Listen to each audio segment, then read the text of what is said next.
اعوذ باللہ من الشیطان الرجیم بسم اللہ الرحمن الرحیم وبہ نستعین اما بعد۔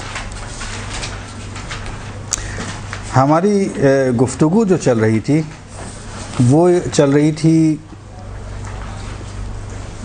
مطلوب اور نامطلوب کے حوالے سے کہ اسلام کو کیا چیز مطلوب ہے اور کیا چیز مطلوب نہیں ہے، اس کی مختلف مثالیں ہم نے آپ کے سامنے بیان کی۔ اسی حوالے سے بہت ساری ایسی چیزیں ہیں کہ جو ہم دنیا میں دیکھتے ہیں جو کہ اسلام کو نامطلوب ہیں، اسلام اس کو پسند نہیں کرتا، اسلام اس کو صحیح نہیں سمجھتا۔ دنیا میں خوشی کی چند مثالیں کہ جو اسلام کو قطعی طور پہ پسند نہیں ہیں، مثلا شادی بیاہ کی تقاریب ہوتی ہیں، ان شادی بیاہ کی تقاریب کے اندر ایسی رسومات کا انجام، دیکھیں اسلام کسی بھی رسم سے منع نہیں کرتا، یہ یاد رکھیے۔ اس کا ایک قانون ہے، وہ میں آپ کو آج بتا دیتا ہوں۔ یعنی قانون سے مراد یہ ہے کہ آپ کے ہاتھ میں ایک پیرامیٹر آ جائے گا، آپ کے ہاتھ میں ایک قانون آ جائے گا، ایک قاعدہ آ جائے گا، جو میں قانون بتانے جا رہا ہوں رسم کے حوالے سے، رسومات کے حوالے سے، کہ جب بھی کوئی رسم کے حوالے سے آپ کے پاس سوال آئے، چاہے وہ کسی سے بھی تعلق رکھتا ہو، فوراً اس سوال کو اٹھا کے اس پیرامیٹر کے اوپر رکھ دیجئے، اس ترازو کے اوپر رکھ دیجئے، اس میٹر کے ساتھ جوڑ لیجئے، اس تعریف کے ساتھ ملا لیجئے۔ اگر وہ اس کے اوپر فٹ آتا ہے تو جائز، اور اگر فٹ نہیں آتا تو فوراً کہیے کہ جائز نہیں۔ کیوں؟ اس لیے کہ لوگ سوال کرتے ہیں، مولانا صاحب ہم نے سالگرہ پہ ایسا کیا جائز ہے، ہم نے شادی پہ ایسا کیا جائز ہے، ہم نے مہندی پہ ایسا کیا جائز ہے، ہم نے مائیوں پہ ایسا کیا جائز ہے۔ سوال مختلف ہیں اور لوگ پھر ہم سے پوچھتے ہیں تو ہم کہتے ہیں بھئی قانون آپ ایک یاد کر لیجئے، اور خصوصاً مدرسے کی جو پڑھنے والے افراد ہیں ان کو یہ قانون معلوم ہونا چاہیے کہ اگر آپ سے بھی کہیں سوال ہو جائے تو بجائے اس کے کہ آپ رجوع کریں علماء کے پاس اور ان سے بار بار سوال کریں، ایک قانون سیکھ لیجئے، اس قانون کے پیرامیٹر کے اندر اس کو ناپیے، اگر آتا ہے تو صحیح اور اگر نہیں تو پھر جائز نہیں۔ قانون کیا ہے وہ بھی سن لیجئے۔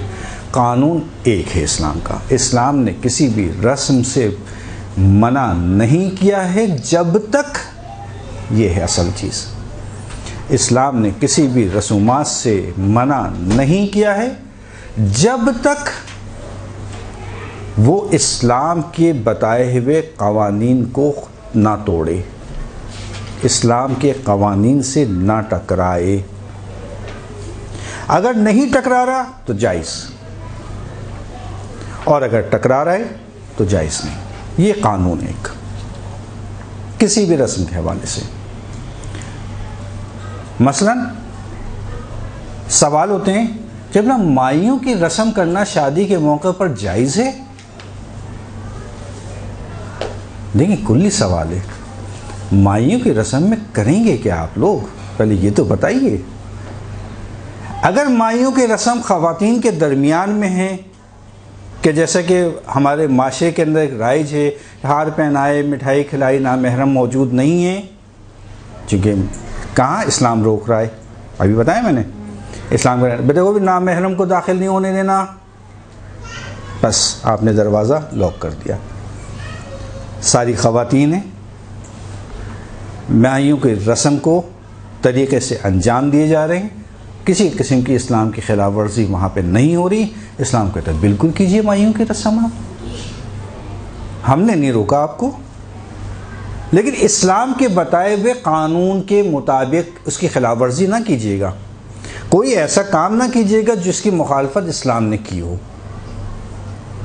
اگر وہ کام جو اسلام کی مخالفت پر نہیں ہے، وہ رسومات جو اسلام کی مخالفت پہ نہیں ہیں، ان کے خلاف نہیں ہیں، ان کو انجام دینا آپ کے لیے بالکل جائز، چاہے وہ مائیوں کی رسم ہو، چاہے وہ مہندی کی رسم ہو، یا ایکس وائی زیڈ کوئی بھی رسم ہو۔ لیکن ایک ایسا ماحول کہ جس کی اسلام نے مخالفت کی، لہو و لعب کا ماحول نہ ہو، نامحرم کا مجمع نہ ہو، آوازیں باہر نہ جائیں، یا کوئی ایسا سسٹم موجود نہ ہو کہ جس کا اسلام مخالف ہے۔ سسٹم سے مراد میوزیکل آئٹم وغیرہ اس قسم کی کوئی چیز نہ ہو۔ ایک سادہ سی رسم ہے جو آپ کے معاشرے سے مطابقت رکھتی ہے، اس کو آپ لوگ انجام دے رہے ہیں، اسلام کہتا ہے کوئی بات نہیں، آپ انجام دیجئے، ہم نے کب روکا ہے آپ کو؟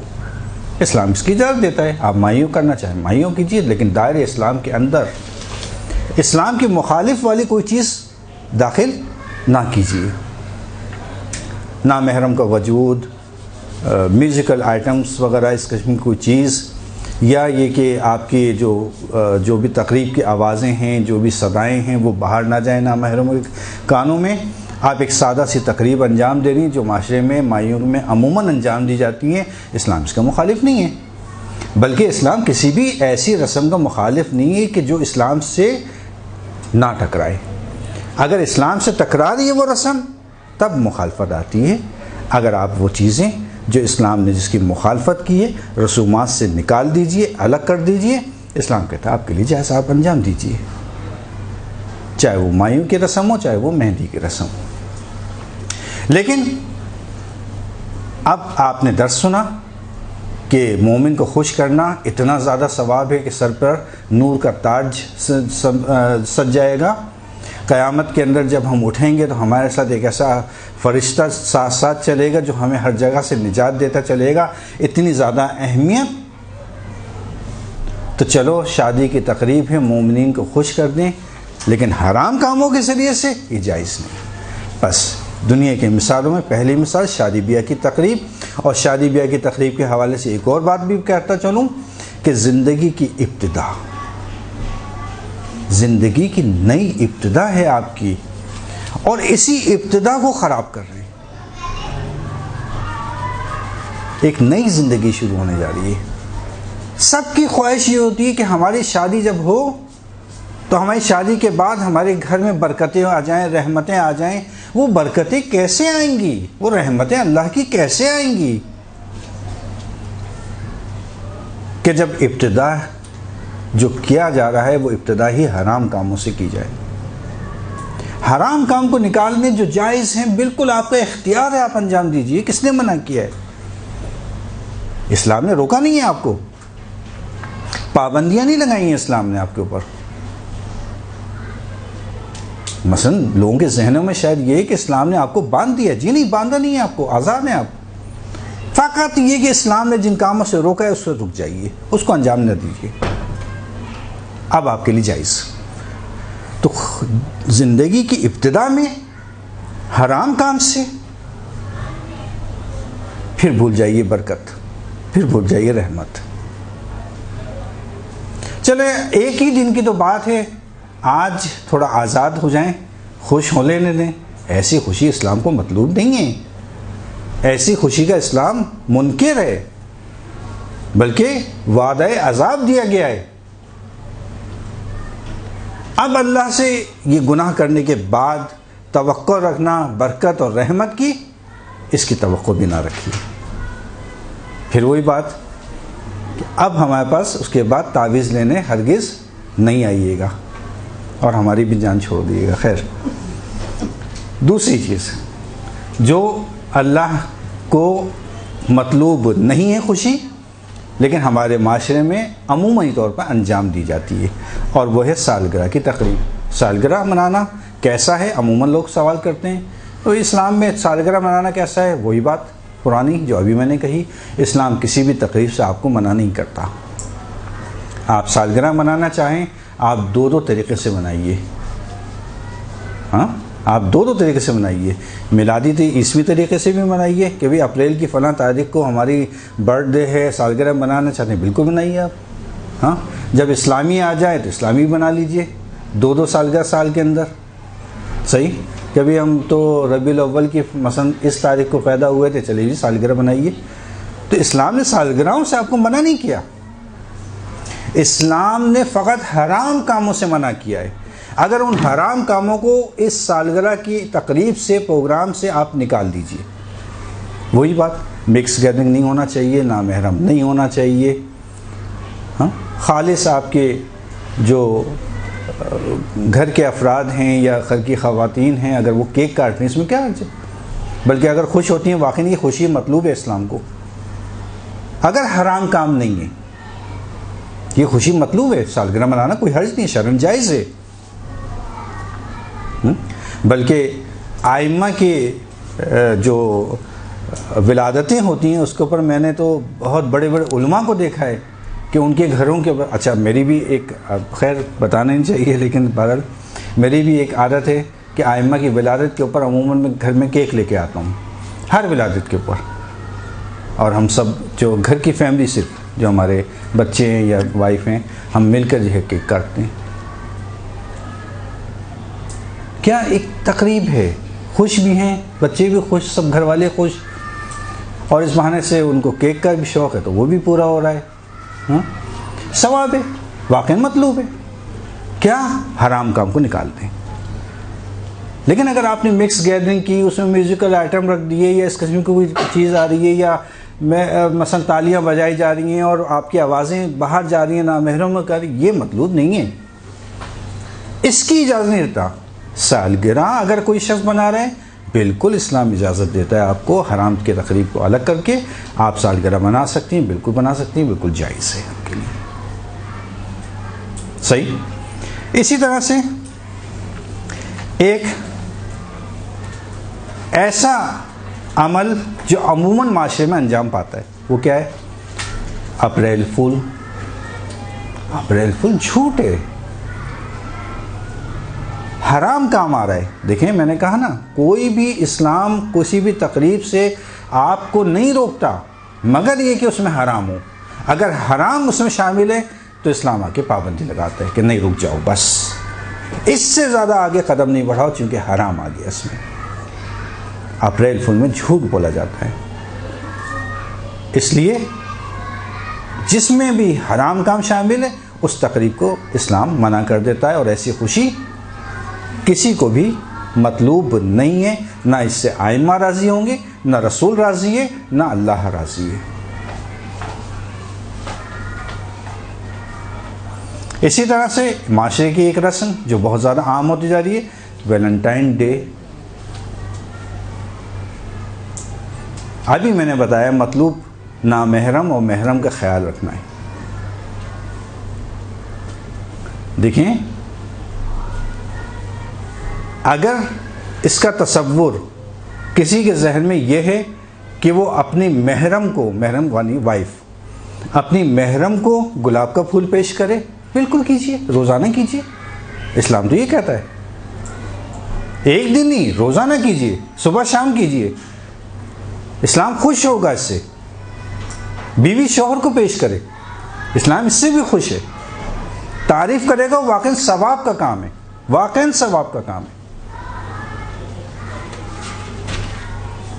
لیکن محرم نامحرم کے درمیان میں ایسا رابطہ، یہ حرام ہے، چونکہ حرام ہے پس اسلام کو یہ مطلوب نہیں ہے خوشی، اس لیے کہ وہ خوشی جائز ہے، وہ خوشی صحیح ہے جس سے آل محمد راضی ہیں، جس سے اللہ کا رسول راضی ہے، جس سے اللہ راضی ہے، جس سے اللہ راضی نہیں، رسول راضی نہیں، آئمہ راضی نہیں، ایسی کوئی خوشی نہیں ہے۔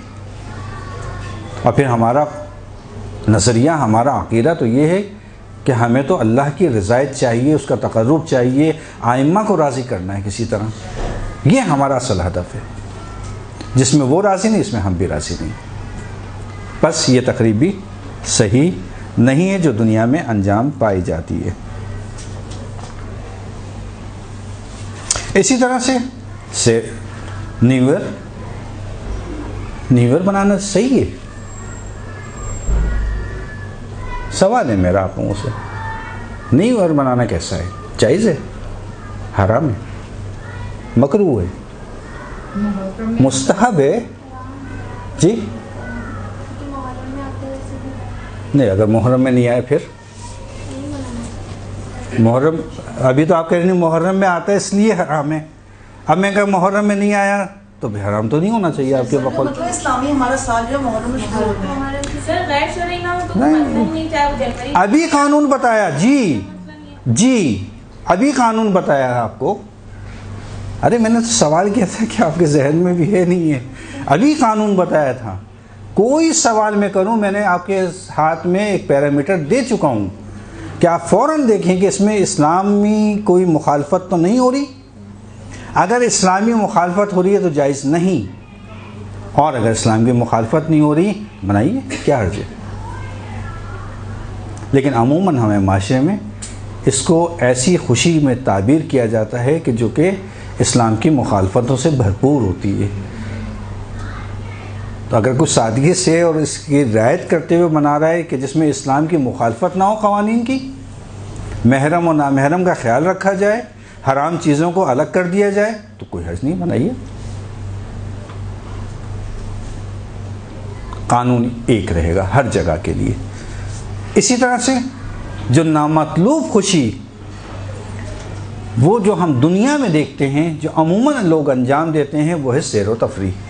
اسلام نے بہت زیادہ تاکید کی ہے. کسی دن انشاءاللہ موقع لگا تو اس موضوع پر بھی آپ کو روایتیں سناؤں گا کہ آپ لوگ حیران ہوں گے. بہت ساری ایسی چیزیں ہیں جو واقعاً ہمیں معاشرے میں بیان ہی نہیں کی جاتی. اچھا چلیں آپ سے ایک سوال کروں. یہ بتائیے کہ عموماً لوگ ہنی مون بناتے ہیں، جب نئی نئی شادی ہوتی ہے تو ہنی مون کے لیے جاتے ہیں، جائز ہے؟ جی جی سر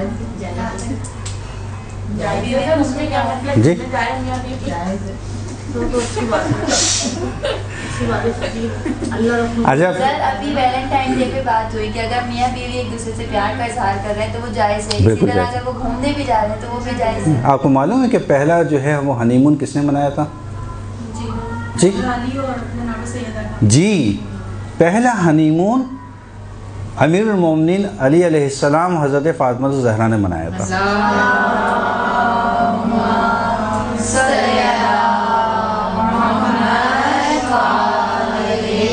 جب شادی ہوئی ان کی تو مدینے سے اگلے دن جب رخصتی ہوئی تو اگلے دن مسجد قباء جہاں پہ آج کل ہے، تو یہ قباء کا جو علاقہ ہے یہ سرسبز ہے، ابھی بھی سرسبز ہے.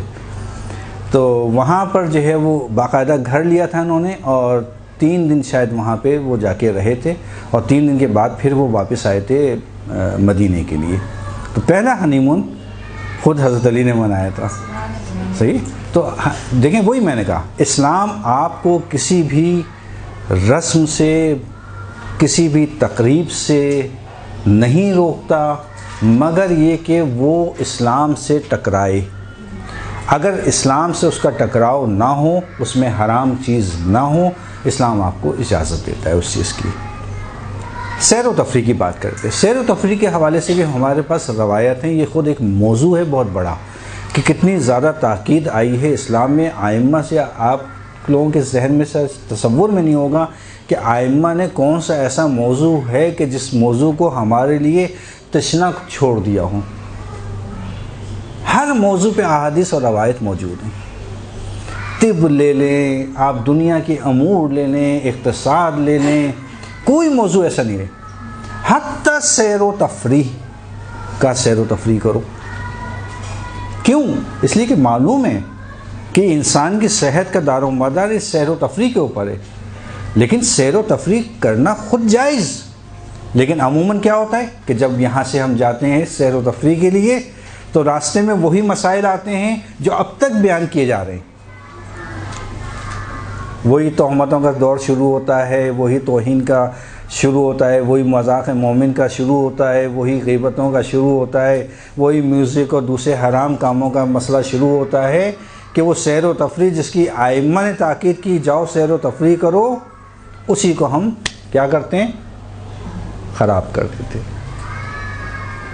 ایک اچھے ماحول کو ایک برے ماحول میں ڈھال دینا. اگر اسی اچھے ماحول کے تحت کچھ سیر و تفریح کے لیے جائے کیا حرج ہے؟ بلکہ ثواب ہے. اگر کوئی قربتاً اللہ اپنے گھر والوں کو سیر و تفریح کے لیے لے کے جائے، یہ ثواب نہیں ہے، کیا ہے؟ جو لے کے جائے گا اس کو ثواب ملے گا. سیر و تفریح کے لیے عموماً سب لوگ لے کے جاتے ہیں، سارے خاندان والے. حجاب کی رعایت کریں، پردے کی روایت کریں، اس میں کیا حرج ہے؟ حجاب میں جاتے ہیں جائیں، اس میں کیا حرج ہے؟ مگر منع کیا ہے، تاکید آئی ہے. بتاتا ہوں نا، روایات آئی ہیں کہ سیر و تفریح کرو. لیکن پانی کے اندر جیسے چلی جاتی ہیں لڑکیاں، وہ جانا جائز ہے؟ پانی کے اندر جانا جائز ہے نہیں ہے. دیکھیں آج کل موجیں ویسی بہت زیادہ اونچی ہوئی ہوئی ہیں اور آئے دن خبریں مل رہی ہیں کہ جناب 2 چلے گئے، 7 چلے گئے، 8 چلے گئے. تو میرا تو مشورہ یہ ہے کہ پانی کے اندر نہ جائیں. صحیح ہے، صحیح ہے، اس سے زیادہ خیر 3 برقعے پہن کے جا سکتے. صحیح. تو خیر اچھا، تو یہ چند موارد میں نے صرف دنیاوی امور میں گنوائے ہیں آپ کو کہ جہاں پر انسان اپنے کسی ایک موضوع کو جو صحیح ہوتا ہے اس کو خراب کر لیتا ہے، جو کہ خوشی کے لیے لوگ عموماً اس کاموں کو خوشی سمجھتے ہیں.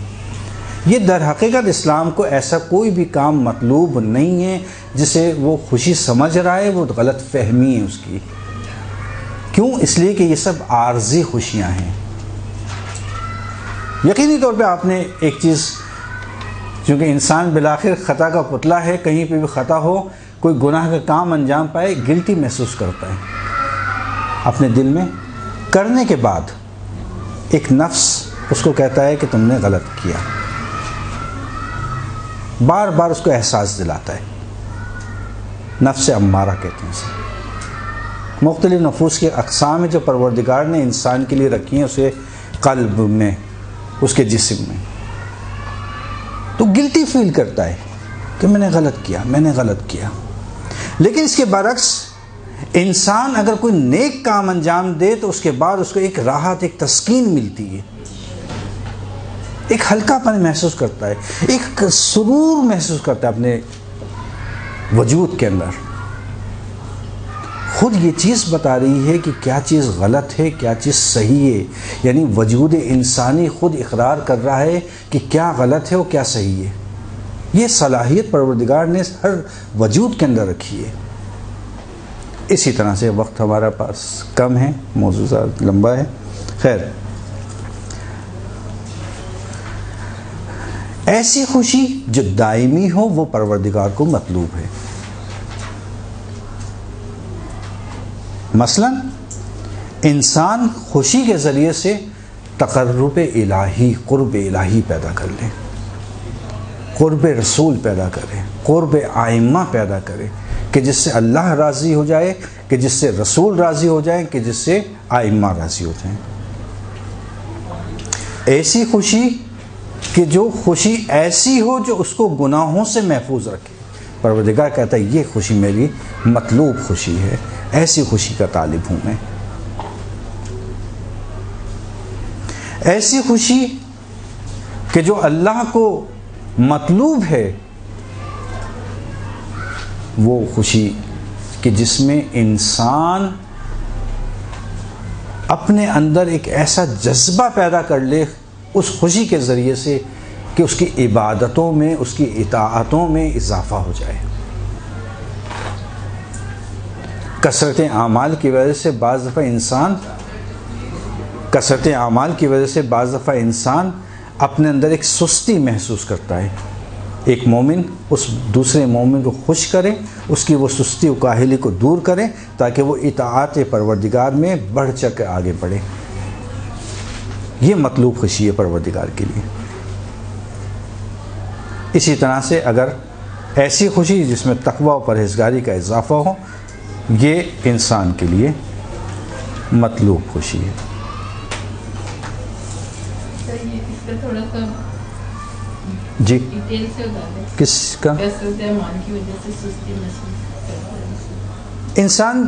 بعض دفعہ ایسا ہوتا ہے، آپ نے خود محسوس کیا ہوگا کہ اعمال انجام دیتے دیتے دیتے دیتے ایک مرتبہ ایسا ہوتا ہے کہ انسان اپنے اندر تھکاوٹ محسوس کرتا ہے اور اس تھکاوٹ کی وجہ سے اس میں ایک افسردگی پیدا ہو جاتی ہے. افسردگی واضح ہو رہی بات میری؟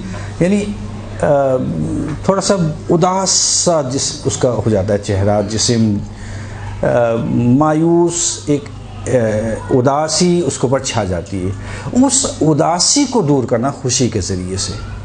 اچھا، میں مثالیں لاؤں گا کہ ابھی آپ کو بیان کروں گا اگر وقت ملا تو. اس میں آپ کو ائمہ کی، رسول کی اور حضرت علی کی بہت ساری مثالیں کہ جس میں انہوں نے کس طرح سے مذاق کیا. چونکہ چھٹے امام سے ہمارے پاس روایت موجود ہے کہ امام نے کہا، یہ میں نام صحابی کا ابھی دیکھ کے بتا دیتا ہوں، جس میں چھٹے امام نے اس صحابی سے کہا کہ تم لوگ آپس میں مذاق کیوں نہیں کرتے؟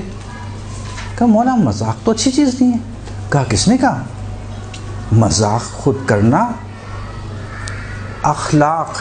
اخلاق میں سے ہے، اخلاق اسلامی میں سے ہے. آپس میں مومنین کو مذاق کرنا چاہیے، لیکن کس حد تک وہ بتاؤں گا، مثال بھی دوں گا کہ کیسے مذاق کر سکتے ہیں. روایت ہمارے پاس موجود ہے، امام صادق نے اپنے صحابی سے کہا تم لوگ آپس میں مذاق کیوں نہیں کرتے؟ مذاق کر کے ایک دوسرے کا دل بہلاؤ، اس مومن کو خوش کرو، کیونکہ یہ اخلاق اسلامی کا حصہ ہے. مذاق کرنا کوئی بری بات نہیں ہے.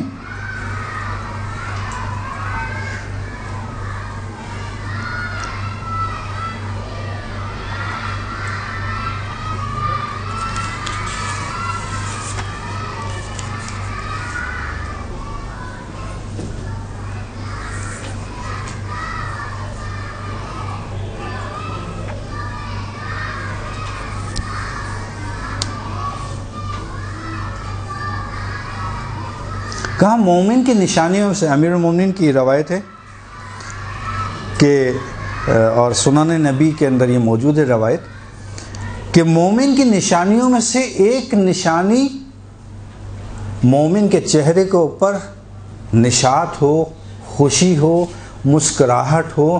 یہ مومن کی علامتوں میں سے گنا گیا ہے کہ نشاط یعنی حشاش بشاش ہونا، نشاط ہو،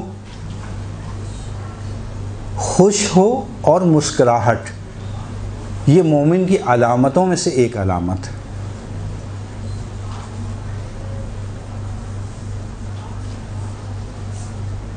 اور یہ جو ابھی روایت میں نے سنائی تھی کہ مذاق کیوں نہیں کرتے آپس میں، مزاح اسلامی کیوں نہیں کرتے آپس میں، یہ بھی سنن نبی کے اندر حدیث موجود ہے، چھٹے امام کی روایت ہے.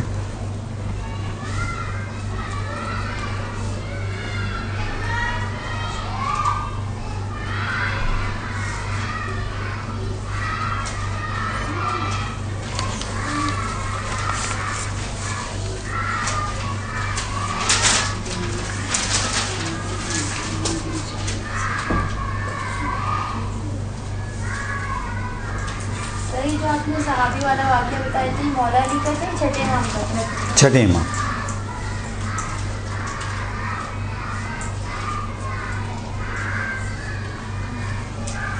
سر کتاب کا نام کیا بتایا؟ سنن نبی. سنن کہتے ہیں سنت نبی کی سنتیں، سنن نبی.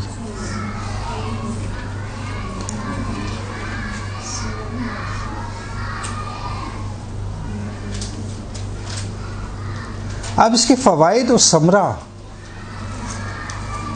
ثمرہ کیا ہے، اس کا فائدہ کیا ہے جو ہم مومن کو خوشی کریں گے.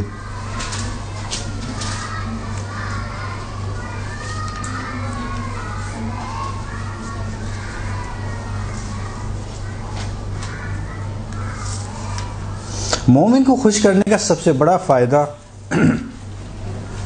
وہ ہے کہ جتنے عرصے اگر کوئی شخص مومن کو خوش کرے گا یا اس کے ساتھ مزاح کرے گا، مزاح دیکھیں ایک الگ چیز ہے. مزاح کا مطلب ہوتا ہے کہ دین اور اسلام کے چیزوں کا تمام خیال رکھتے ہوئے مزاح کرنا. جتنی دیر یہ مومن کو خوش کر رہا ہے وہ سارا کا سارا روایات کے تحت عبادت میں شمار ہوگا. یعنی ایسا ہے کہ جیسا وہ شخص اللہ کی عبادت میں مصروف. یہ پہلا فائدہ.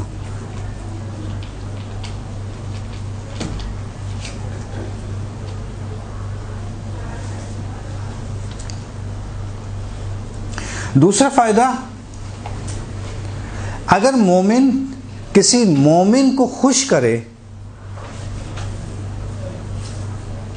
اگر مومن کسی مومن کو خوش کرے تو یہ ایسا ہے کہ جیسے کہ مومن نے صدقہ نکالا ہو، یعنی صدقے کی اہمیت، یعنی ایسی یہ خوش ہونا مومن کا، اپنے مومن کو خوش کرنا ایسا ہے جیسے کہ اس نے صدقہ نکالا، یعنی صدقے کی اہمیت، ثواب اس کے برابر، مومن کو خوش کرنے کے برابر۔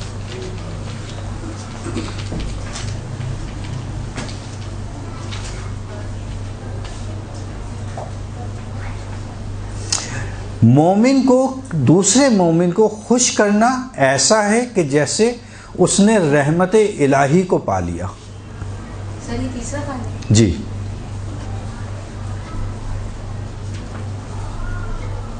ایسا ہے جیسے رحمت الہی کو پا لیا۔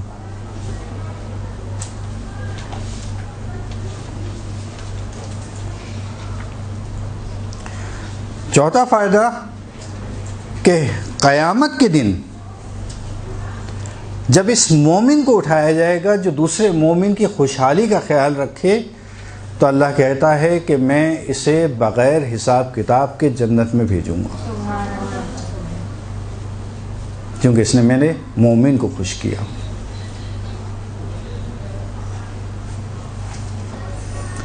بلکہ روایت بھی ہمارے پاس موجود ہے کہ ایک شخص جو ایک ایسے بادشاہ کے بادشاہت میں رہا کرتا تھا کہ جو بہت ہی ظالم و جابر ہوا کرتا تھا، اور اس بادشاہ نے اس مومن کو یعنی قتل کرنے کا منصوبہ بنایا، پروگرام بنایا کہ جس کی اطلاع اس مومن کو ہو گئی تو یہ مومن وہاں سے، اس مملکت سے، اس علاقے سے راہ فرار اختیار کرتا ہوا ایک ایسی جگہ پہنچا کہ جہاں پہ سارے کے سارے یا کافر رہا کرتے تھے یا مشرک، یا کافر رہا کرتے تھے اس علاقے میں یا مشرک۔ اور جب یہ مومن اس علاقے میں پہنچا تو اس کی قسمت میں جو میزبان آیا، یہ جو مہمان بنا وہ ہے مشرک، اور اس مشرک نے اس مومن کو پناہ دی کہ تم میرے گھر رہو، اور جب پناہ دے دی تو اس کا خیال رکھا، اور جب قیامت کے دن اس مشرک کو اٹھایا جائے گا، یہ پوری روایت ہے ہمارے پاس کہ جس وقت اس کو اٹھایا جائے گا تو اللہ تعالیٰ اس سے یہ کہے گا کہ چونکہ تو مشرک ہے، چونکہ مشرک جنت میں نہیں جائے گا، سب سے بڑا گناہ اسلام میں شرک کرنا ہے، تو جنت میں تو نہیں جا سکتا چونکہ میری جنت تجھے قبول نہیں کرے گی، لیکن کیا کروں کہ تو نے میرے ایک مومن کو پناہ دی، اس کا خیال رکھا، اس کا اجر میں ضرور دوں گا تجھ کو۔ اب یہ اجر کیسے ملے گا؟ اس کو جنت میں جا نہیں سکتا، جہنم میں اس کو جانا ہے، لیکن یہ اجر کیسے ملے گا؟ اب دیکھیں کیا کہتی ہے روایت، کہتے ہیں اللہ تعالیٰ جو ہے وہ کہے گا تجھے چونکہ مشرک تھا تجھے جانا تو جہنم میں ہی ہے، لیکن آگ کو حکم دے گا کہ دیکھو اس کے قریب تو آنا، اس کو جلانا نہیں، اس کو ڈراتے رہنا لیکن جلانا نہیں۔ تو جب یہ دوزخ میں بھیجا جائے گا، جب سب لوگوں کو آگ جلا رہی ہوگی، اس کے پاس آگ آ کے واپس چلی جائے گی، پھر قریب آئے گی، پھر واپس چلی جائے گی، تو وہاں لوگ سوال کریں گے کہ بھی یہ کون سا شخص ہے کہ جو ہمیں آگ جلا رہی ہے، اس کے نزدیک آتی ہے، اس کے بعد واپس چلی جاتی ہے۔ اس وقت ان لوگوں کو بتایا جائے گا کہ اس نے مومن کی خدمت کی، مومن کو خوشحال کیا، اللہ نے اس کو یہ اجر دیا، کیونکہ یہ مشرک تھا اس لیے دوزخ میں بھیجا، یہ اجر ہے۔ اسی طرح سے مومن کو خوش کرنا خود ایک صلہ رحم کے عنوان سے آتا ہے۔ صلہ رحم کرنا واجب ہے، صلہ رحم واجب ہے،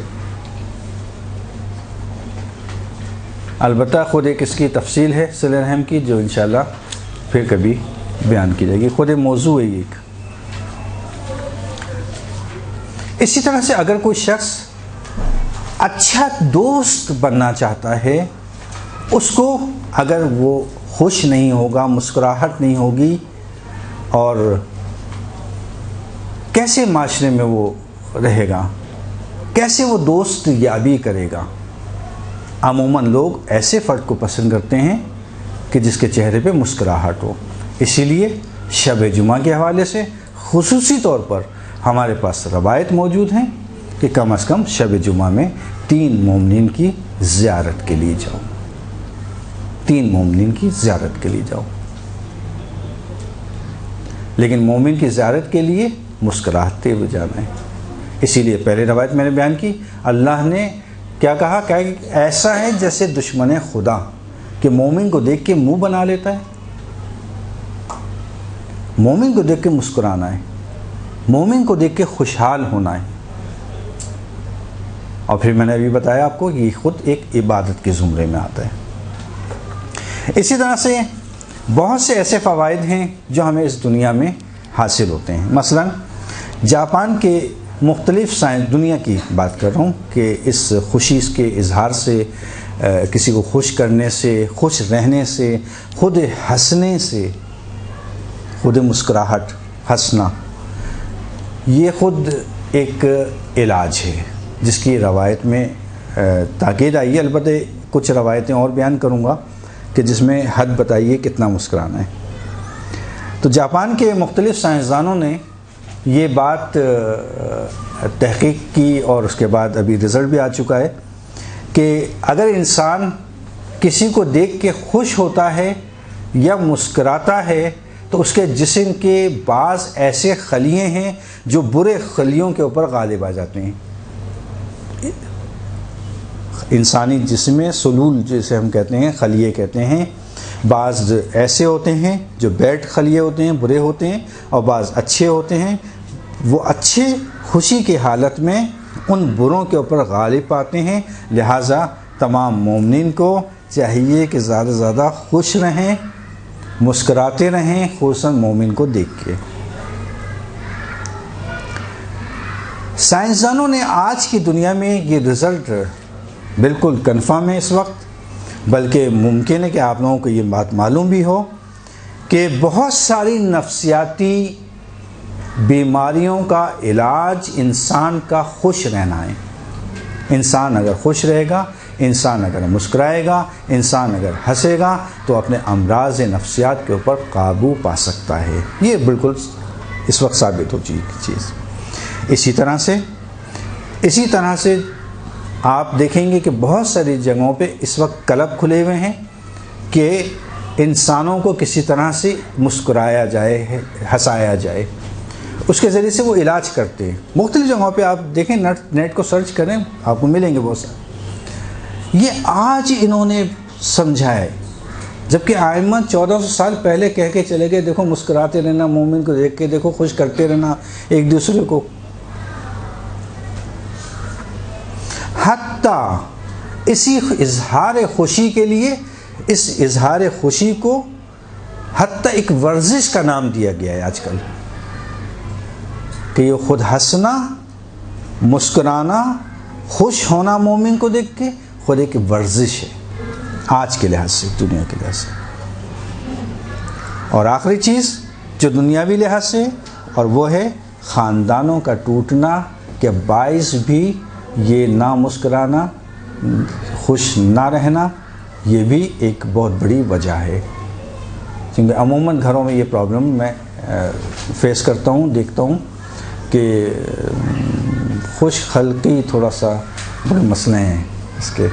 اب میں اس کی بحث میں نہیں جاؤں گا تفصیل میں۔ خوش خلقی سب سے اہم چیز ہے۔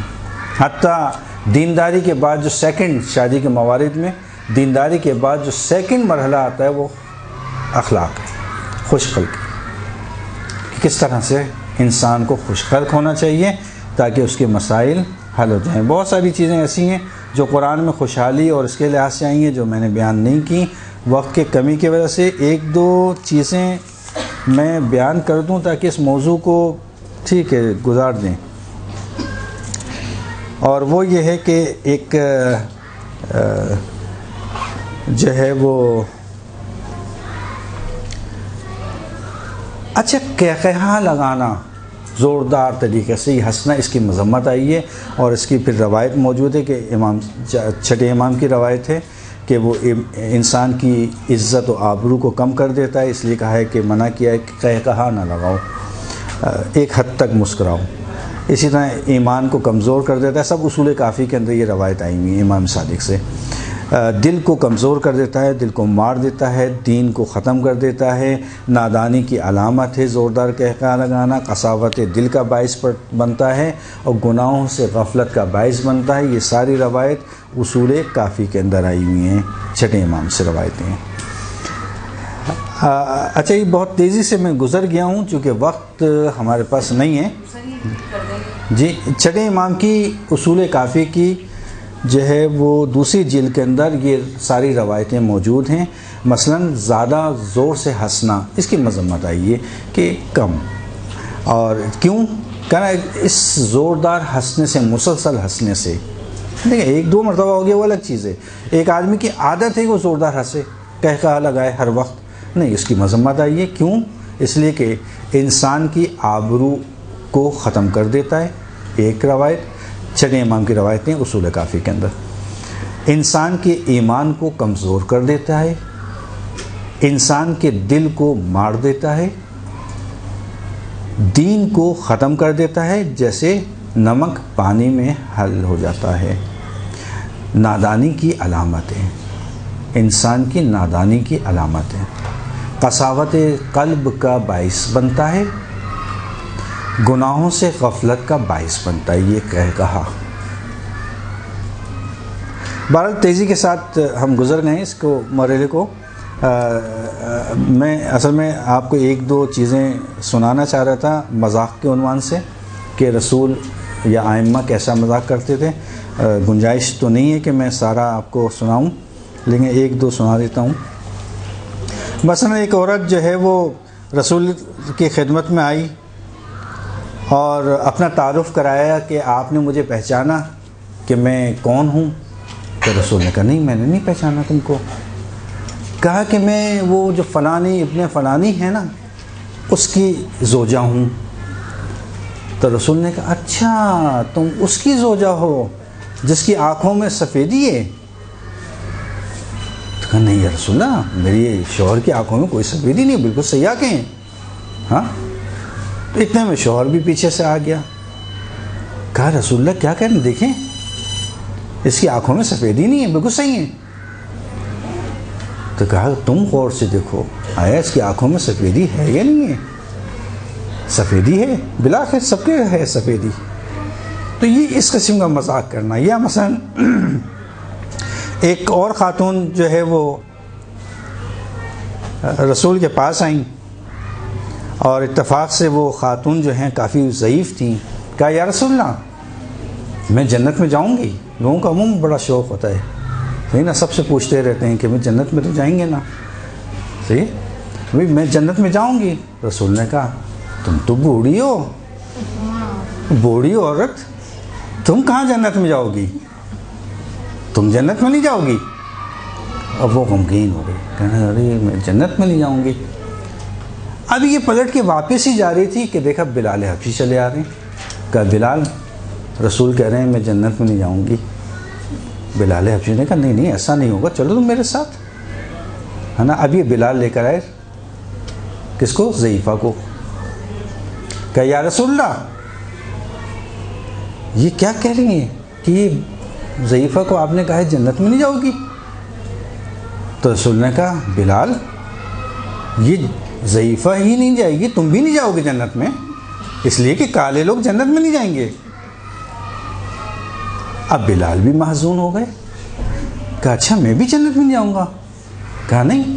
اتنے میں ابن عباس چلے آئے. ابن عباس ضعیف تھے. اب جب ابن عباس آئے کہا یا رسول اللہ کیا مطلب کہ جنت میں نہیں جائیں گے. کہا تم بھی ضعیف ہو، تم بھی نہیں جاؤ گے. تو اب انہوں نے کہا رسول اللہ مطلب کیا ہے آپ کا، مقصد کیا ہے. کہا دیکھو یاد رکھو جنت کے اندر جو بھی جائے گا وہ جوان و خوشبو ہو کے جائے گا.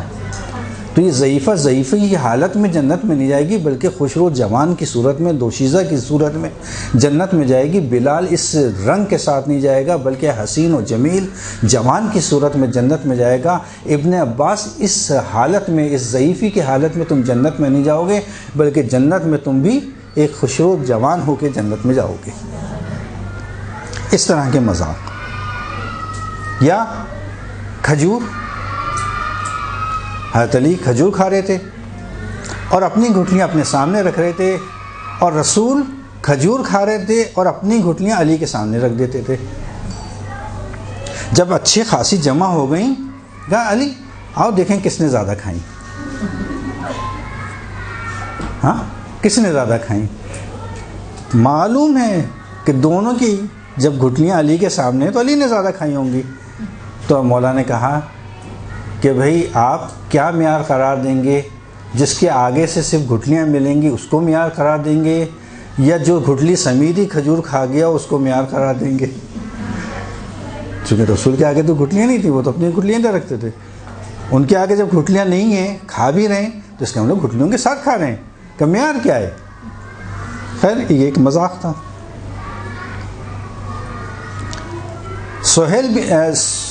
صہیب بن سہیل، صرف یہ آخری سنا کے میں آگے بڑھ جاتا ہوں۔ ان کی آنکھ میں، سیدھی آنکھ میں درد تھا۔ رسول نے دیکھا یہ مسلسل کھجور کھائے جا رہے ہیں۔ کبھی صہیب جب تم چباتے ہو تو تمہارا اثر آنکھوں میں پڑے گا، نقصان دہ تمہارے لیے، کھجور بھی کھا رہے ہو، آنکھ میں درد بھی ہے اور کھجور بھی کھا رہے ہو۔ کہ یا رسول اللہ میری سیدھی آنکھ میں درد ہے، میں الٹی طرح سے کھا رہا ہوں۔ کھانا تو تھا، بہانہ کر دیا الٹی طرح سے کھا رہا ہوں، سیدھی طرح سے نہیں کھا رہا۔ یعنی اس طرح کے مختصر سے چھوٹے سے ایسے مذاق جو ہلکے ہوں اور دین کے مخالف بھی نہیں ہوں، ایسے مذاق کرنا اسلام میں بالکل جائز۔